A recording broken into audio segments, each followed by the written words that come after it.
रजनी को बचपन से ही पेंटिंग का बहुत शौक था। वो हमेशा से ही पेंटर बनना चाहती थी, पर उसके माँ और पिताजी ने उसको कभी भी इस चीज के लिए सपोर्ट नहीं किया और उसकी शादी नीरव से हो गई। नीरव रजनी को बहुत प्यार करता था, पर रजनी हमेशा चुपचाप ही रहती। वो इस शादी से खुश नहीं थी। वो ये शादी नहीं करना चाहती थी। उसे तो हमेशा से पेंटर जो बनना था। अपने इस सपने को वो नहीं पूरा कर पाई, इसलिए वो हमेशा उदास रहती थी।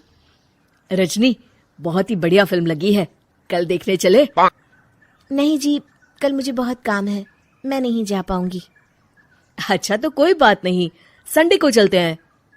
देखिए, मुझे फिल्म देखना पसंद नहीं है। आपको जाना है तो चले जाइए।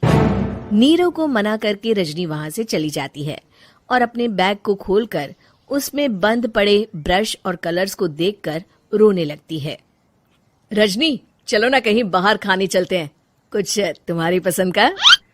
जी, मुझे नहीं जाना, मेरी तबीयत ठीक नहीं है। रजनी वहां से चली जाती है। नीरव को समझ नहीं आता कि रजनी उससे इतना दूर क्यों रहती है।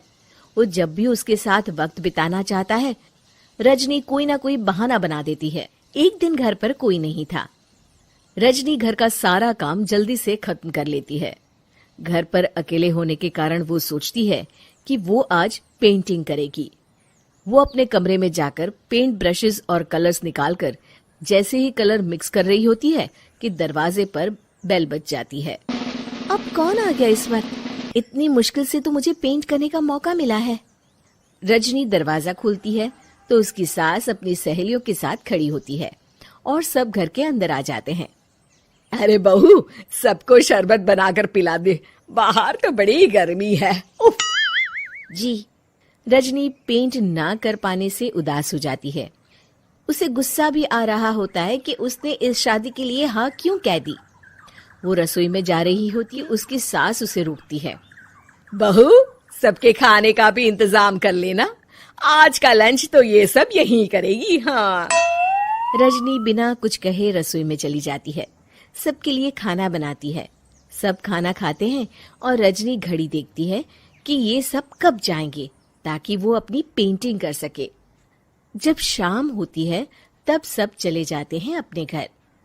अरे बहू, सब तेरे खाने की तो बहुत तारीफ कर रहे थे, सबको बहुत अच्छा लगा खाना। आपको मुझे सुबह बताना चाहिए था ना कि आपकी सहेलियां आ रही है। पता भी है कितना वक्त लगा सारा खाना बनाने में। अरे बहू, तू ऐसे कैसे बात कर रही है मुझसे? तो और कैसे बात करूं? मैं इस घर की कोई नौकरानी नहीं हूं कि इतना काम करूंगी। रजनी अपने कमरे में जाकर दरवाजा बंद कर लेती है। शाम को जब नीरव आता है तो उसकी माँ उसे पूरी घटना के बारे में बताती है। क्या रजनी ने आपसे इस तरह बात की माँ? हाँ, और पता नहीं उसे क्या हो गया है, शाम से बाहर भी नहीं आई है। मैंने तो कई बार आवाज दी, खाना भी नहीं खाया उसने। तू ही बात करके देख ले बेटा। नीरव अपने कमरे का दरवाजा खटखटाता है। रजनी, दरवाजा खोलो, मैं हूं। रजनी दरवाजा खोलती है और फिर वापस जाकर अपने बिस्तर पर लेट जाती है। रजनी, माँ से बात करने का ये क्या तरीका है? मैंने कोई गलत बात नहीं की है। अरे तुम क्यों ऐसे बर्ताव कर रही हो सबके साथ? क्या तुम इस शादी से खुश नहीं हो? रजनी कुछ नहीं बोलती। अरे बताओ मुझे रजनी, क्या ये शादी तुम्हारी मर्जी के खिलाफ हुई है? हाँ, मैं ये शादी कभी नहीं करना चाहती थी। तुमसे क्या, मैं किसी से भी शादी नहीं करना चाहती थी। रजनी रोने लगती है।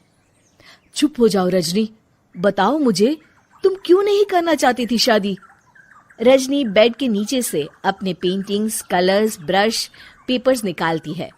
इतने में उसकी सास भी कमरे में आ जाती है। ये देख रहे हो, ये थे मेरे सपने।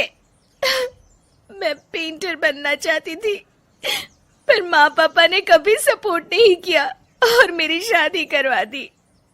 मेरे सारे सपने टूट गए। हर वक्त बस गुस्सा आता रहता है मुझे। मैं जानती हूँ कि आप लोगों की इसमें कोई गलती नहीं है, पर मैं क्या करूं, मुझे समझ में नहीं आता।